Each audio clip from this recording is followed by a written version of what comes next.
27. Inutile de relater en détail toutes les souffrances que nous endurâmes dans les 3 canots au cours des nombreux jours qui suivirent, alors que nous voguions ou dérivions çà et là au petit bonheur à travers l'océan. Le vent souffla du nord-ouest pendant 24 heures, puis il tomba pour ressurgir du sud-ouest. Je remontai mon ancre flottante, remis en place mât et voile, et cinglé en tirant des bordées dans la direction du sud-sud-est.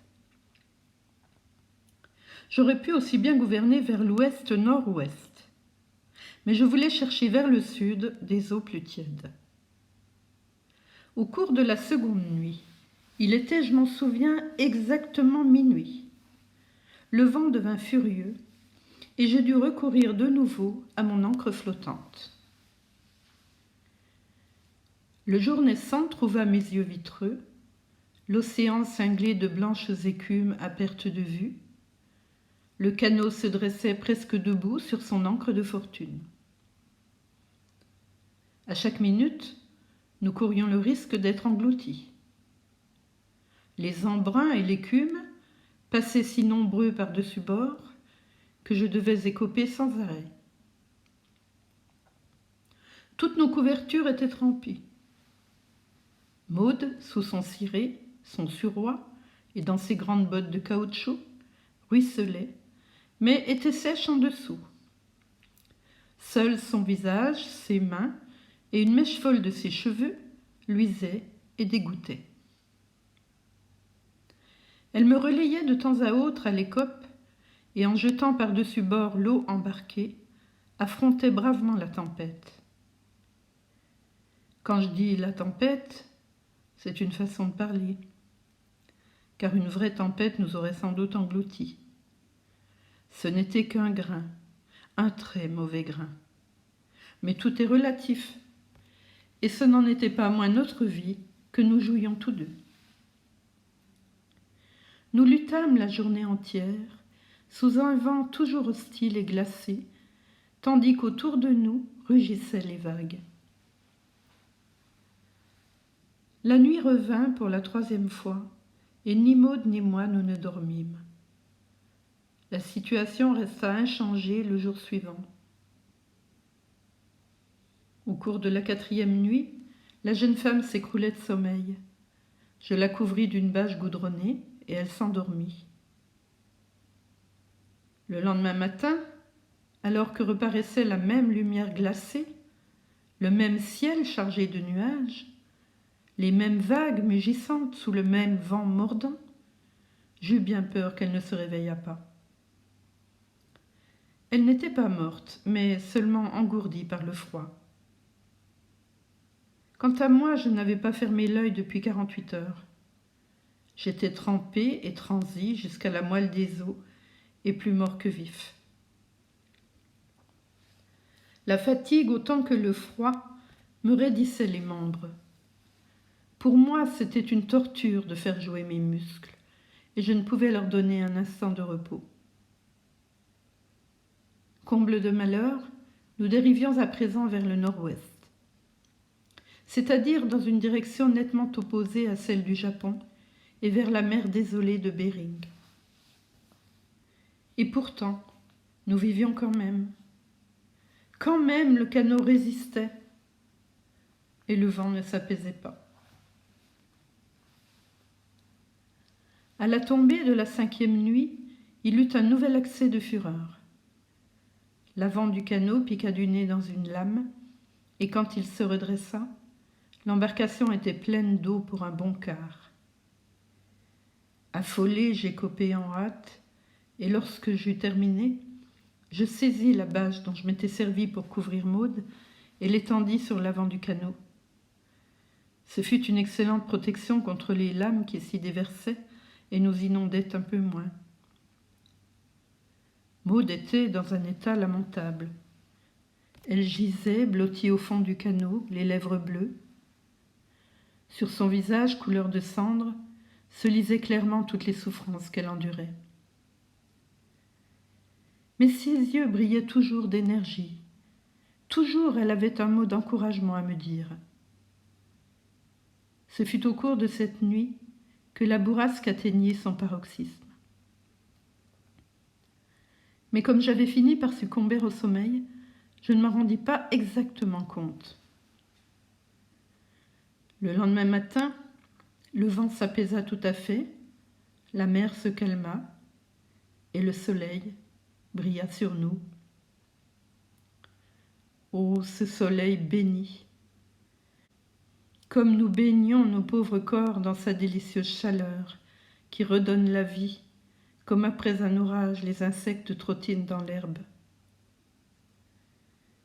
Maud et moi, nous nous remîmes à sourire, à plaisanter et à regarder avec optimisme notre situation qui était encore plus tragique que jamais. Le Japon avait disparu de nos espoirs et nous ignorions même approximativement où nous nous trouvions. Tous les calculs que j'entrepris à ce sujet péchaient par la base et ne pouvaient rien me donner. Tout ce que nous savions, c'est que nous étions de nouveau au milieu du troupeau de phoques. Ces animaux étaient nombreux autour de nous, et j'interrogeais sans cesse l'horizon, m'attendant à y voir paraître une goélette. Nous en découvrîmes une, effectivement, dans le courant de l'après-midi. Mais le navire inconnu se perdit à l'horizon, et nous occupâmes seuls l'immense cercle de la mer.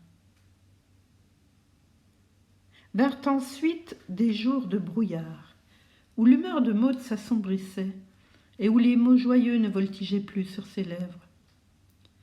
Des jours de calme, où nous flottions immobiles sur cette étendue solitaire, opprimés par sa grandeur, et admirant pourtant le miracle de la vie qui persistait à lutter en nous.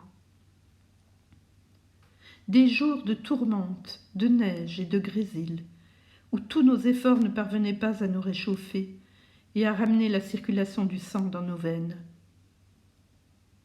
Des jours de pluie battante, où nous remplissions nos caisses d'eau douce en faisant égoutter au-dessus d'elles la voile humide. Et toujours j'aimais Maud d'un amour grandissant, amour silencieux, dont l'aveu me venait 1000 fois sur les lèvres, mais que je réfrénais toujours, car l'heure n'était pas propice pour une telle déclaration. Ce n'est pas au moment où on livre une bataille désespérée pour le salut d'une femme qu'il convient d'attendre d'elle une réponse à cet amour.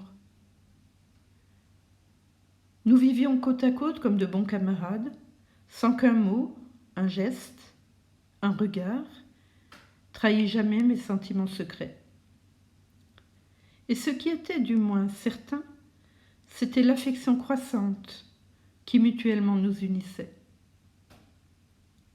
Chaque jour, Maud m'apparaissait comme le Proté de la fable, sous un aspect imprévu. Elle se renouvelait sans cesse, tantôt toute flamme, tantôt toute rosée ou toute brume. Elle était à la fois timide et craintive, et d'une indomptable énergie. Elle acceptait sans protester, et comme une chose toute naturelle, de gîter sur cette étroite embarcation, de subir la tempête, l'horrible mal de mer et notre isolement du monde. Toujours chez elle, l'esprit dominait la chair et la sérénité de sa belle âme transparaissait dans son regard. L'univers se mouvait autour d'elle et toujours, sous des formes diverses, elle demeurait elle-même. Et sans cesse, nous étions rejetés vers le nord-est, loin, plus loin du monde civilisé. Ce fut un après-midi où le vent faisait rage sur notre canot avec ses soufflets titanesques. Las de cette lutte ininterrompue contre les éléments déchaînés, je levai machinalement la tête vers le ciel en une muette supplication aux puissances supérieures, afin qu'elles cessent de nous écraser, Maud et moi, et nous accordent le salut. Puis j'abaissai mon regard. Était-ce une illusion de mes yeux, brûlés par tant de jours et tant de nuits d'insomnie? Voilà ce que je me demandais tout d'abord. Je reportais vers Maud mes prunelles, comme pour m'assurer de ma propre existence, dans le temps et dans l'espace.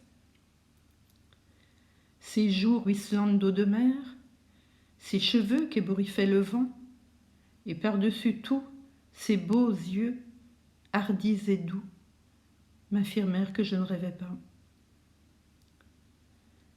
De nouveau, je détournai la tête vers l'horizon, et j'aperçus nettement devant moi un promontoire dénudé, escarpé et noir, vers lequel le vent nous portait en plein. Je distinguai bientôt le ressac furieux qui se brisait sur sa base, les écumes jaillissantes qui en escaladaient les escarpements, d'où elles retombaient en fontaine, et toute une ligne de côte, frangée d'une immense écharpe blanche. « Maud !» dis-je, « Maud !» et je tendis la main vers la fantastique vision. Elle regarda et s'exclama « Ça ne peut pas être l'Alaska !» « Hélas non, répondis-je. L'Alaska est plus loin encore. Vous savez nager ?» Elle secoua la tête. « Ni moi non plus. Pour accoster, il nous faudra donc pousser notre canot dans une anfractuosité des rochers auxquels nous nous accrocherons s'ils se brisent. Ce sera le moment ou jamais de ne pas perdre notre sang-froid. Il faut faire vite si on ne veut pas rater notre coup. » Je parlais avec une assurance qui n'était pas en moi. Maud le comprit et braqua sur moi ses yeux pénétrants. « Je ne vous ai pas encore remercié de tout ce que vous avez fait pour moi. Je dois le faire maintenant. »« Pourquoi ?» demandai-je presque rudement. « Parce que vous pourriez m'aider à exprimer ma pensée. Parce que nous allons bientôt mourir, c'est ça, hein ? Mais pas du tout. Nous ne mourrons pas. Nous allons débarquer sur cette île et trouver un abri avant la nuit. » Je mentais. Car la mort semblait inévitable au milieu de ce chaos de récifs vers lequel nous étions entraînés à une vitesse accélérée et dont nous nous rapprochions de minute en minute. Hisser la voile et tenter de virer de bord était impossible. La mort, je l'ai dit, ne m'effrayait pas pour moi. Ce qui m'épouvantait, c'était de penser que Maud pût mourir. Je la voyais déjà projetée sur les rochers noirs et déchiquetée parmi les remous tourbillonnants. Je décidai de laisser venir passivement l'instant fatal. Puis, au moment où nous heurterions le roc, de saisir la jeune femme dans mes bras, de lui crier mon amour et tout en l'étreignant, de mourir avec elle. Instinctivement, nous nous rapprochâmes l'un de l'autre. Je sentis la main de Maud presser la mienne, et sans mot dire, nous attendîmes. « Nom de Dieu, nous sommes sauvés !» m'écriai-je tout à coup. « Oh, excusez-moi !» Un courant violent qui ceinturait l'île avait saisi le canot et l'emportait vers la droite du promontoire. Nous passâmes devant une large grève sablonneuse, en demi-lune, d'où montait dans le vacarme de la mer un beuglement continu et formidable.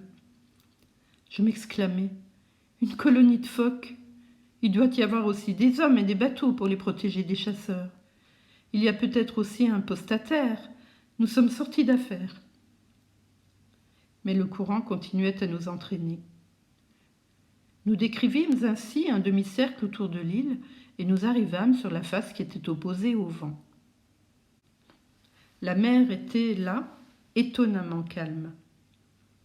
Entre deux pointes de terre s'ouvrait une petite baie qui pénétrait profondément dans les terres. Je pris les avirons et la marée montante aidant, le canot gagna sans trop de peine un petit havre.